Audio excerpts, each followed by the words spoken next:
Hi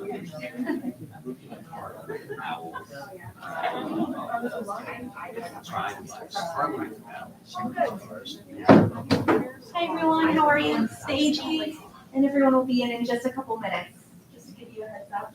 Thanks. We'll do on-topic questions on the podium only, and then let me know if you have any off-topic that you want to poll her on, and we'd be happy to talk to you. Thank you.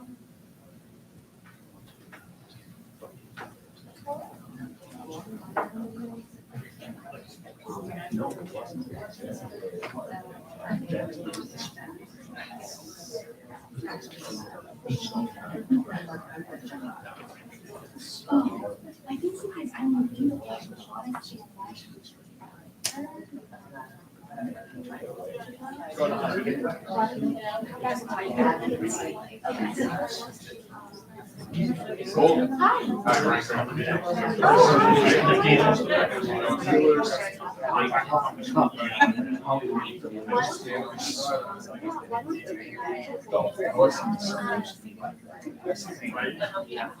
entire company was the travel section. It was unbelievable.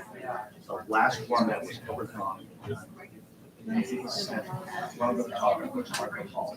Yeah. To do train rides.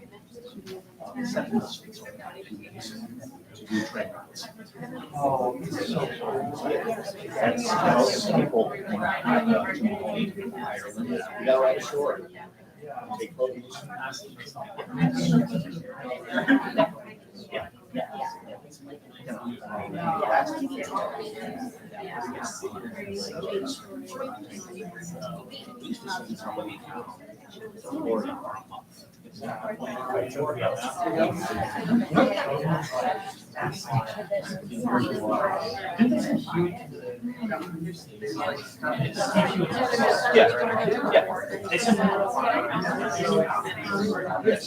That was one of the few situations they really don't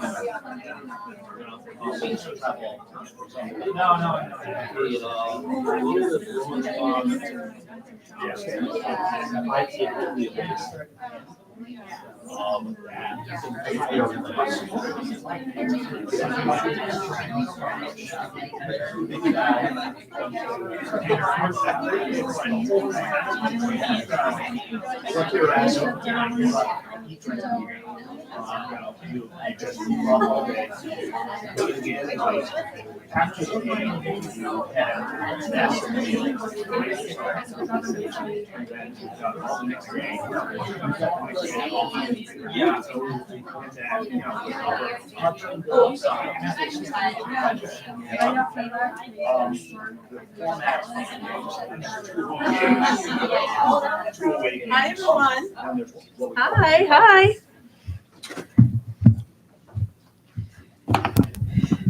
There are more people with me. Oh, what is this? Where's Molly? Nicole. Is this someone's? Oh, they're recording. Fancy. Have you ever seen something like this? Is this ours? Wow. We're investing in new technology. Did I turn it off just now? Oh, get in here. Please, can everyone be seen? Or we have to sort of. I know, do we have everyone? Okay.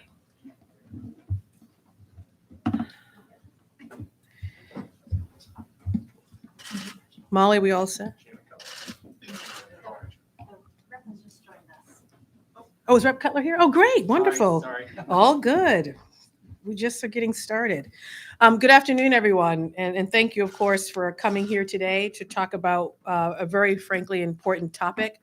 But I just want to take a quick minute before we talk about this important topic to acknowledge what happened at the First Baptist Church. I don't have all of the details. We are just getting some news on that, which looks like a hate crime or definitely an attack on folks in our LGBTQ plus community. And of course, attack in that community is an attack on all of us. And I feel really proud to work in an office that every single day is doing the work to protect all of our constituents, to ensure you can show up in this community as yourself, and frankly, just be. And be protected in that. So we're going to, of course, get more details and lend our advocacy and our voice and use all the tools of the office to work with the First Baptist Church on this incident. And of course, to work with anyone in the community who has felt some sense of harm because of this recent incident. And of course, because it's Pride Month, I recognize that there is intense fear in the community about celebrating who one is in this moment in time.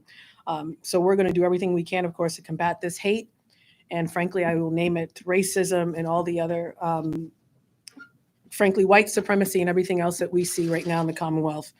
And at the same time, celebrate, because that's important too, the contributions of this community, not just during Pride Month, but every single month. So I'd be remiss if I didn't say something there.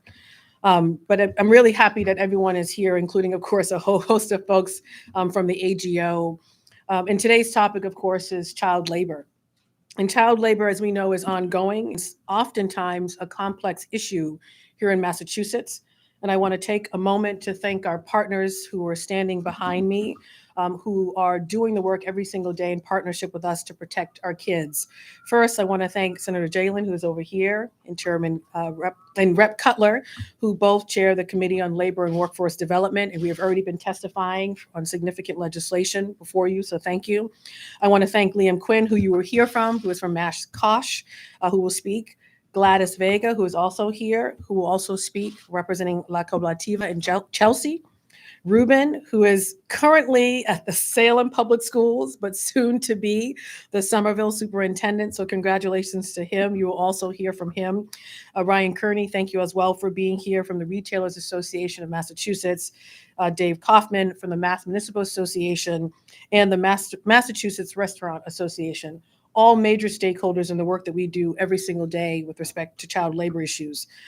We hope to educate, of course, the public today on what we're seeing, what we are doing as a team, and of course, as stakeholders and partners in the fight. And we are doing a lot to combat unjust child labor, poor working conditions, exploitation, and talking a bit about how employers, parents, and caretakers, educators and school staff, and members of the community can help youth who are stuck, frankly, in a bad work situation. While many young people have wonderful experiences working in great environments and are acquiring critical life skills while doing so, our Fair Labor Division, I couldn't name every single one, but they're behind me too. They work really hard every single day to protect Massachusetts workers from those environments that engage in wage theft and, of course, exploit our workers and have exploitative, I can't even say that word, who exploit our workers. I'm gonna leave it at that. Our job, of course, is to enforce wage and hour, public construction, child labor laws within Massachusetts. Within the past 3 years, this office's Fair Labor Division has cited 127 employers for violating Massachusetts child labor laws and issued 287 citations, with penalties totaling over $1.3 million. These citations affect roughly 2,000 minors from across the state. Just earlier today, we issued a citation against Dave & Buster's, which includes $270,000 for workers to resolve meal break and child labor violations. We accomplished this work through robust enforcement, strong partnerships, of course, and community engagement. We want young workers and their families to know about their rights and, of course, these laws. And we want them to know about these laws because these are the laws designed to protect them. And we want employers to know of their legal obligations too. We take seriously all complaints we receive alleging child labor law violations.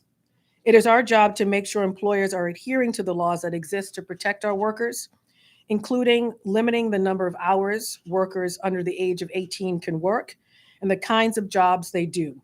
Such laws include ensuring workers under 18 have work permits from the school districts where they live or go to school, ensuring they are not working earlier or later, or for too many hours per day or per week than legally permitted, making sure that they're being directly supervised by an adult who is in the workplace and reasonably accessible after 8 p.m., and are not working in jobs or performing tasks that are dangerous and prohibited for someone their age.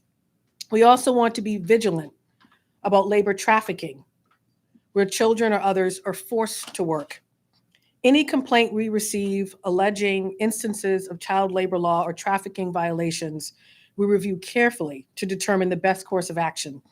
This can include talking with the young worker or their parent, communicating with the employer, sending investigators to conduct site visits of the location where these complaints are coming from, and or conducting a company-wide investigation.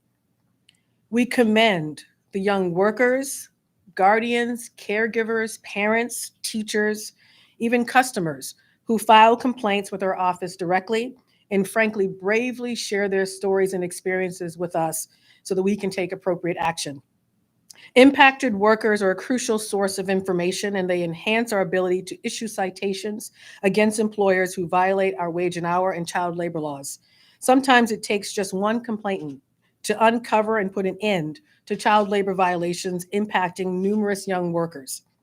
But we also recognize the difficulty for some young workers, especially from more vulnerable communities, to come forward about mistreatment occurring at work. Mistreatment at work, poor working conditions, and exploitation disproportionately affect low-income communities, communities of color, and immigrant youth.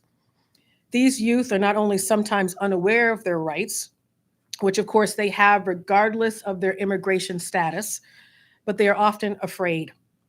They're afraid they will lose their jobs. They're afraid, of course, they will lose their source of income. They're afraid that their employers will retaliate against them or their families. They're afraid that coming forward might expose them to immigration enforcement. Too often they feel they don't have a choice. But I, along with the team, and I mentioned the Fair Labor Division, but I also want to mention the Children's Justice Unit, every team member that is here who works really hard. I, along with the team, want to be crystal clear that they do have a choice, and that our office, along with all of the wonderful partners who are here and the community-based organizations who are on the front lines every single day across the Commonwealth, are ready and willing to help. While we strive to connect and build relationships in these communities, there exists, we know, a distrust in government or with government and sometimes law enforcement. We're working every single day to rebuild that trust in certain instances and, of course, in certain communities. That's why we are deeply appreciative of our partnerships with the community and with advocacy groups who act as safe spaces and have helped to bring some of these matters to our attention through referrals. We continue to encourage folks to bring issues affecting underage workers our way so we can get them the assistance and resources they need. That's all to say, it clearly takes a village, we have a big one, and a community to address these issues. Everyone up here, including folks who are unable to participate today, have partnered to be able to address all the pieces of a puzzle to do critical work in this space. And today we're doubling down on that commitment. And here's what we're doing. We've created an internal child labor working group to identify investigation targets and novel approaches to overcoming enforcement challenges. We will continue to meet regularly with immigrant worker centers, which is really important, and advocates to share information about workplace trends and protections, and to hold clinics and provide know your rights education to vulnerable communities. We are also, of course, giving this information out through pamphlets and flyers to community groups and partners. We are partnering with educators and administrators, including working alongside the Department of Elementary and Secondary Education, the Massachusetts School Counselors Association, the Massachusetts Association of Superintendents, Boston Public Schools, other school districts, and the Massachusetts School Administrators Association. We are also working with the Massachusetts Restaurant Association, Retailers of Massachusetts Association, and the Massachusetts Municipal Association to put information on child labor laws in their newsletters and to spread this information to their membership. Really proud that this team has translated those materials regarding wage and hour laws and child labor laws into 12 languages on our website, and to make this information readily available and accessible to communities all across the Commonwealth. And we support eligible workers' requests for immigration relief, which can, of course, provide access to work authorization and protection from deportation, which is really important. And through the work as well of Nathan, who is here, who runs our grants division, small but very mighty team, we have announced our Healthy Summer Youth Jobs Grant Program, which is currently underway. Grants that will benefit youth workers by providing training and skill development and employment that is focused on health and wellness. As you can tell, building relationships in the community and having these partnerships is critical to ensuring our youth and their families are safe and healthy. It will take all of us doing our part to make Massachusetts a great place to live, work, and thrive. And I'm really proud of the partnership we continue to build with folks in the community to do this work, proud of the internal team here at the AGO, and really happy that you have joined us today. I'd like to now turn it over to one of our incredible partners, Liam from MassCosh, to say a few words. Thank you. Thanks. Well, hello, everyone. My name is Liam Quinn. I am the Youth Programs Director at the Massachusetts Coalition for Occupational Safety and Health, or MassCosh, which has been working since 1976 with union, immigrant, and youth workers to fight for the health, safety, and rights of all workers on the job. I'm the staff lead for our youth program, Teens Lead at Work, which I will discuss further towards the end of my remarks. And I want to thank the Massachusetts Attorney General's office for having me and allowing me to speak today. For the past 10 years, the amount of children working and the number of employers in violation of child labor laws has skyrocketed across the country. These violations, where young people are made to work too late and too long, where they are made to do dangerous tasks that can result in serious injury, and where they're unfairly paid or treated, are having a serious impact on the lives and futures of our young people, especially immigrant minors. So many of our young people are desperate for work in order to support themselves and their families, a situation which, in and of itself, represents the failure of our systems to invest in the lives and well-being of our youth. Instead, both legal and illegal child labor has soared, and states across the country are making it easier for corporations to employ minors in deadly industries such as meatpacking, roofing and construction, commercial bakeries, and more. These legislative rollbacks are setting our child labor laws back 100 years across the country. And though most of these rollbacks are happening in America's heartland, we are not immune to child labor abuses here in Massachusetts. Even over the past year, multiple fast food restaurants and dining establishments across the state have been fined hundreds of thousands of dollars for violating child labor laws. And these violations include young people working too many hours, working with deep fat fryers, high-speed ovens, and have resulted in multiple youth being burned. In 2017, when one of the young people at MassCosh's Teens Lead at Work program was being forced to work too many hours, our young people played a central role in a major fast food chain's $1.4 million settlement for over 13,000 child labor violations in the Commonwealth. Here in Massachusetts, we must redouble our efforts to protect and expand our child labor protections while also engaging young people so that they know their rights on the job and are supported and protected when they speak up for them. For more than 20 years, the young people at the Teens Lead at Work program, our peer leaders, have trained thousands of young people across the Boston area in their rights and protections as young workers, in how to identify workplace exploitation, and how to identify and resolve dangerous conditions in their workplace. If you work with young people as a teacher, a counselor, a youth worker, or in any other field, and you want them to learn more about their rights on the job, you can reach out to us through our website, masscosh.org. That's MASSCOSH.org. We're always trying to increase the outreach and the youth that are learning about these issues. And in an economy where young people are increasingly exposed to dangerous, often deadly working conditions, we hope that our work contributes to the knowledge, power, and safety of young people in the workplace. Thank you very much.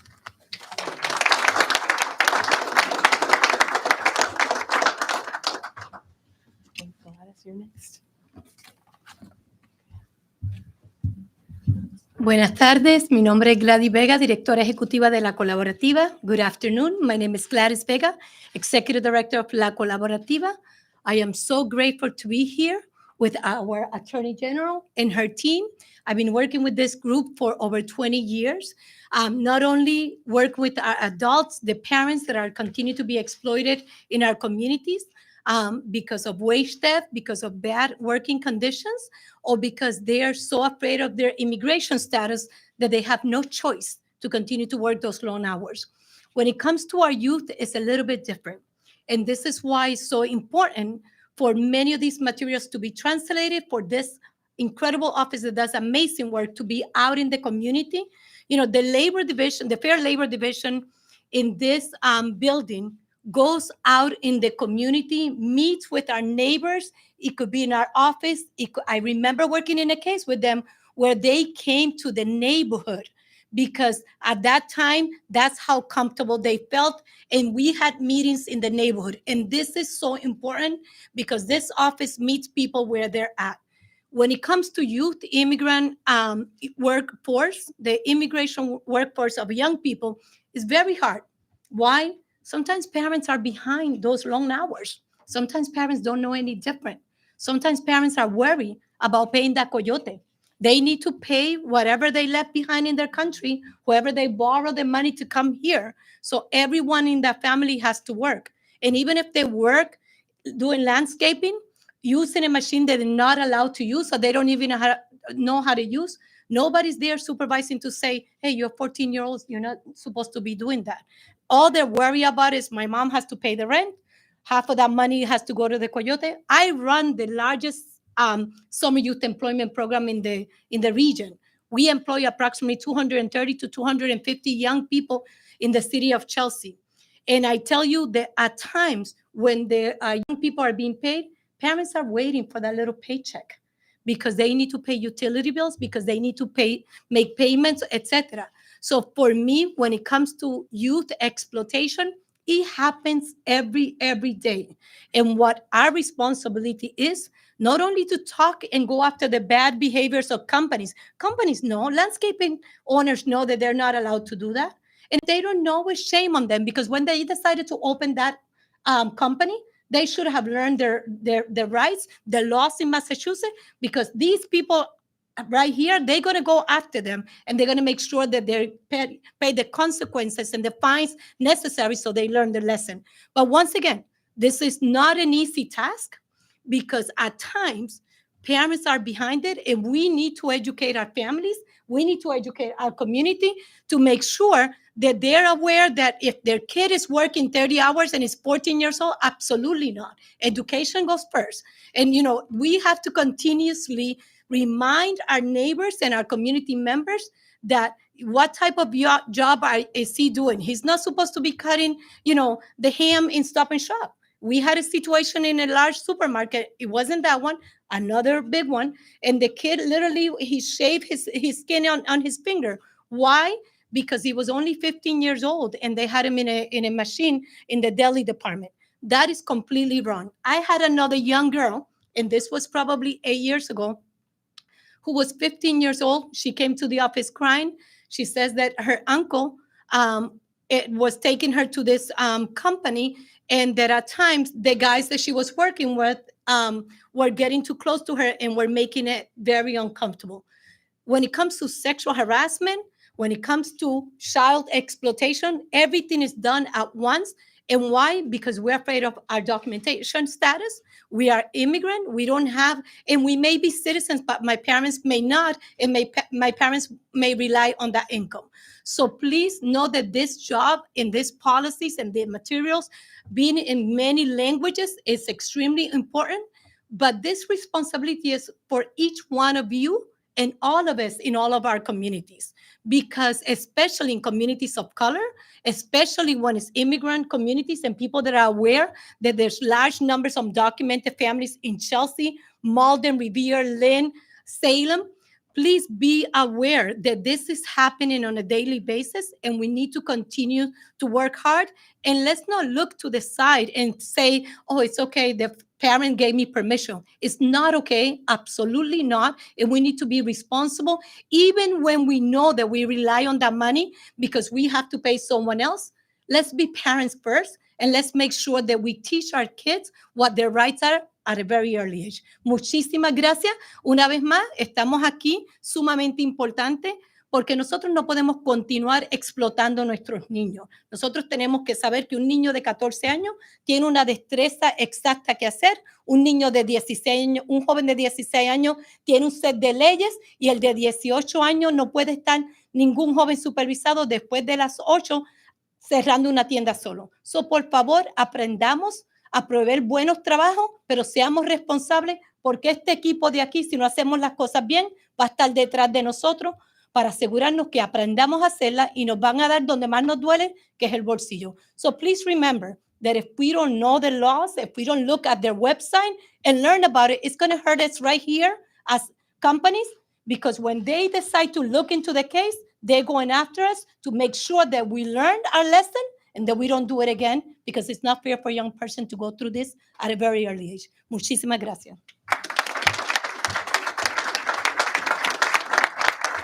Thank you, guys. I'm going to have Ruben come up next. Thank you, Ruben. That was a passionate message, so it's I'm at a disadvantage here, but no, it's I'm glad to be here, and thank you to the Attorney General for Campbell for having me here today. My name is Ruben Carmona, and I'm currently the Executive Director of Family, Community, and Employee Engagement in Salem. While I'm not an expert by any means on child labor and laws, I do engage with youth and their families every single day. Some young people take a summer or an after-school job and earn money, gain responsibility, interact with new people, and build new skills that are so important to growing up and being part of the workforce. This is great and can be a driving force for future success for many of our young people. But when a young student is in an unsafe or an unhealthy work environment, we see this in our schools. If they are working too late and their homework is not done, their grades are slipping, or they are late for school, poor working conditions out of school and out of the home impact lives in our school, in the home as well. Many students don't know the rights or the laws in the working place. And often they feel that they don't have a choice and they must keep working. This is why it is critical for all of us, for educators, administrators, and school staff to know child labor laws, or at least know where to go and learn about them, and be an active advocate in supporting these young people and taking steps to fight back against those that take advantage of them. Our school administrators and educators wear so many hats, and that's because we have a front row seat to the issues affecting our young people day in and day out. I'm proud to join Attorney General Campbell and the many other stakeholders here and across Massachusetts who are doing their part to advocate for our vulnerable young. So thank you for having me here. And again, let's join hands and let's get this done. Thank you.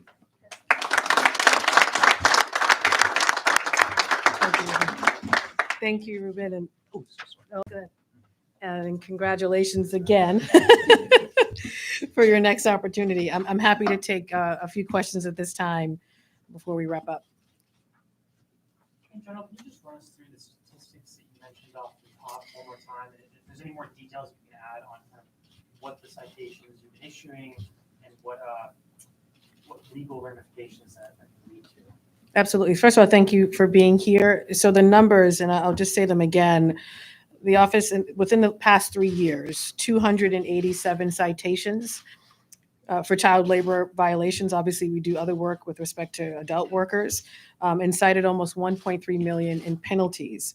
And there's no restitution in this type of case. So it's unlike some of our other wage theft work where you can actually give restitution and penalties, we assess penalties exclusively in these types of cases. And these citations affected roughly 2,000 minors. Those are just our numbers, of course, and they never will paint a complete picture because, as all of us have remarked, there is significant fear in the community. There are folks who will not come forward. They don't even necessarily know that their rights are being violated. So as we look to work with community-based organizations and all of the stakeholders who are up here and those who couldn't be present, our goal is to get this information out so folks not only have no fear, but also come forward, report what's happening to them so that we can take action. And then there are other agencies, as Liam mentioned, that are also doing their own work, citing doing their own enforcement efforts, have their own numbers, which are quite extensive, frankly, and too extensive. And I'll just add, one child being exploited or violated in Massachusetts, as far as we're concerned, is too much. You mentioned, and I apologize if I get the name wrong, but an internal child labor group that you're going to put together or have put together in the office. Who's going to sit on that, and what's kind of the specific mission there? We can get you the details. Much of the folks behind me who are part of Fair Labor Division, Children's Justice Unit, but we can get you the full list of who those folks are. And they were already at work before I frankly got here. But why we doubled down on our efforts, it was after reading, frankly, the New York Times article that I think we all read in horror, describing some of the child labor violations that we're seeing across the country. And the question we asked is what's happening right here in Massachusetts. And sadly, as I mentioned, and as others have as well, that exploitation is happening here. The violation of our child labor laws is happening here in Massachusetts. In addition to that, there is a connection when it comes to sexual exploitation of children. It's all connected. I'm going to be at an event tonight speaking about sexual exploitation of youth. And so it's all connected. So our goal is to have this working group not only work internally and across various divisions, but also to work with external stakeholders too. Attorney General, with the growing number of migrants, especially children coming to Massachusetts, what is your office hearing, just even in the past 6 months since you took office, on what those minors are experiencing and in what workplaces and industries? So I will say, obviously, we continue to follow what's happening nationally and of course, what's happening in Texas, California. AGs in particular are staying in communication. We're obviously working with the governor's administration as well. And we had our own incident with respect to those who came to Martha's Vineyard. I will say what I am hearing is there is fear, but maybe there's also an enthusiasm to be coming to Massachusetts. When I spoke to various elected officials representing the Vineyard, who rolled up their sleeves, immediately went into action with various community-based organizations and clergy and philanthropic community, everybody, it was to make sure folks had immediate resources for their families. Second, to make sure they had adequate housing, and then all the tools to be able to, if they so chose, to live in Massachusetts and to stay here, all the tools to be successful. We're adding in another layer to that, which is looking at how do we stay in communication, of course, with folks in Texas and other places to see if there is any criminal liability there or civil liability, other ways to use litigation and legal tools to protect our immigrant communities. But I think there might be fear. I think, I may not be the best person to answer that question entirely. Folks will stick around. I'm sure Gladys or even Liam and others might have their thoughts based on their communication with constituents. But we know there's fear out there, just based on what's happening in this country, the divisiveness at the national level, the fear mongering, not just when it comes to immigrants, how we're treating those in the LGBTQ plus community, you name it. And so we're going to do everything in our power to make sure people feel seen, heard, validated, and most importantly, we use the tools of this office to protect them. Of the 127 businesses, were any of those specifically accused of child labor law violations for migrant children? I know it's... We can follow up and get you more details with respect to the specific cases, specific citations, because there are so many. But what we do see is a cross-section of the children that are most likely to be exploited are children who live in low-income communities, from immigrant communities, communities of color. That's not by accident, the way systems are designed. That's where people go to exploit folks because of lack of information, language barriers, or other barriers that exist in those communities. So we can get you more details on that. Attorney General, kind of building a little bit on that question and what you mentioned about the New York Times reporting. A lot of the kids are being exploited and not reporting elsewhere are unaccompanied minors or coming to the country by That's right. themselves. Last fiscal year, 2,700 kids came to Massachusetts. They're obviously especially vulnerable. So what is your office doing and how can your office protect those kids who are often also workers specifically? One, making it clear that our laws apply to all children regardless of their immigration status. I think there are a lot of folks who are unclear about that fact. I will just personally add, I care deeply about this line of work. I come from an education law background, but in some of my work represented unaccompanied minors in cases where you had a young person sitting in an immigration court, they are not entitled to legal representation. And so it's important for lawyers, particularly those on a pro bono basis, to step up and represent those children. I did that work with Kind. So our office is always looking for ways in which to partner with folks in the community to identify those families that need support, to make sure they're protected. They have access not only to a good education which they're entitled to, wages and a job opportunity, which they're entitled to, and every other resource that exists here in Massachusetts. So the basic education and community engagement is actually a really effective tool to dealing with a lot of these issues, and not just for those to the children or families, but also to employers, also to providers. There are many, unfortunately, who may not know the information they're supposed to know.